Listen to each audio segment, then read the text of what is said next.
அனைத்து ஊடகங்களுக்கும் பத்திரிகை நண்பர்களுக்கும் வணக்கம். இன்றைய தினம் தமிழ்நாடு முதலமைச்சர் திராவிட முன்னேற்ற கழகத்துடைய தலைவர் திரு ஸ்டாலின் அவர்கள் ஒரு விசித்திரமான அறிவிப்பை வெளியிட்டிருக்கிறார். ஏற்கனவே குடும்ப தலைவிகள் உரிமை தொகை பெற்று வந்து கொண்டிருக்கின்றவர்களுக்கு பிப்ரவரி மாதம், மார்ச் மாதம், ஏப்ரல் மாதம் 3 மாதத்திற்கு முன்பணமாக 3000 ரூபாய் வழங்கப்படும் என்றும், மேலும் அவர்களுக்கு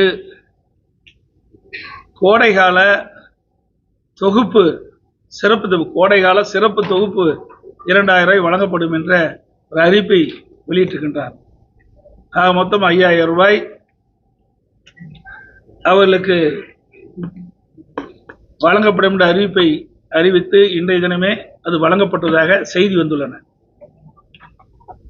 அதில் சில காரணங்களை அவர் தெரிவித்திருக்கின்றார், எதற்காக நாங்கள் வழங்குகின்றோம் என்று. அதுல எங்களையும் மத்திய அரசையும் குறிப்பிட்டு சொல்லியிருக்கிறார். சட்டமன்ற தேர்தல் வருகின்ற காரணத்தினால் இந்த சட்டமன்ற தேர்தலை காரணம் காட்டி இந்த உரிமை தொகையை நிறுத்தி விடுவார்கள் என்றும் குறிப்பிட்டிருக்கின்றார். இது வடிகட்டிய பொய். ஏற்கனவே 2024ஆம் ஆண்டு நாடாளுமன்ற தேர்தல் நடந்தது. அந்த நாடாளுமன்ற தேர்தலில் உரிமை தொகை பெற்று வந்த குடும்ப தலைவிகள் அனைவருக்குமே அந்த உரிமை தொகை வழங்கப்பட்டது. தேர்தல் நேரத்திலே, நாடாளுமன்ற தேர்தல் நேரத்திலே. அப்படி இருக்கின்ற பொழுது எப்படி இதை நிறுத்த முடியும்? இரண்டாவது, ஒரு அரசு கொண்டு வந்த திட்டம் தொடர்ந்து செயல்பட்டுக் கொண்டிருக்கின்ற பொழுது ஆன்கோயிங் ஸ்கீம், அதை எப்பொழுதுமே தேர்தல் நேரத்தில் நிறுத்துவது கிடையாது. அந்த அடிப்படையில் தான் 2024ஆம் ஆண்டு நடைபெற்ற நாடாளுமன்ற தேர்தலிலும் அவளுக்கு வழங்கப்பட்டு வந்த உரிமை தொகை குடும்ப தலைவிக்கு தொடர்ந்து வழங்கப்பட்டது. ஆனால் திரு ஸ்டாலின் அவர்கள் தேர்தல் தோல்வியின் பயமாக தேர்தலிலே நடைபெறுகின்ற சட்டமன்ற பொதுத் தேர்தலிலே தோற்று விடுவோம் என்ற காரணத்தினால் இந்த அறிவிப்பை வெளியிட்டிருக்கின்றார். அதுவும் குடும்ப தலைவிக்கு பிப்ரவரி மாதம் தானாக கிடைக்கும், மார்ச் மாதம் கிடைக்கும், ஏப்ரல் மாதம் கிடைக்கும். இருந்தாலும் இந்த 3 மாத தொகையும் முன்பணமாக கொடுத்து அதோட கோடைகால சிறப்பு தொகுப்பு ஒன்று கொடுத்து அவருடைய வாக்குகளை பெறுவதற்காக இப்படிப்பட்ட ஒரு நாடகத்தை அரங்கேற்றுகின்றார். இன்றைக்கு திராவிட முன்னேற்ற கழகம் மக்களுடைய செல்வாக்கு இழந்துவிட்டது.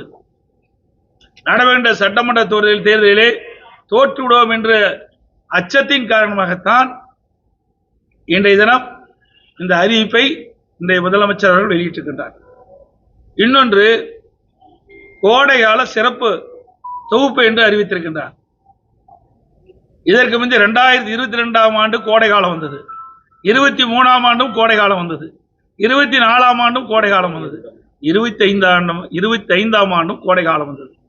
ஆனா தேர்தல் நடக்கின்ற இந்த 26ஆம் ஆண்டு மட்டும் கோடைகாலம் எப்படி கண்ணுக்கு தெரிகிறது இன்றைய முதலமைச்சர் ஸ்டாலின் அவர்களுக்கு? இதிலிருந்து நாம் புரிந்து கொள்ள வேண்டும், இது முழுக்க முழுக்க தேர்தலை மையமாக கொண்டு அறிவிக்கப்பட்ட அறிவிப்பு. அந்த உரிமை தொகை பெறுகின்ற குடும்ப தலைவிகள் படுகின்ற கஷ்டத்தை பார்த்து கொடுக்கவில்லை.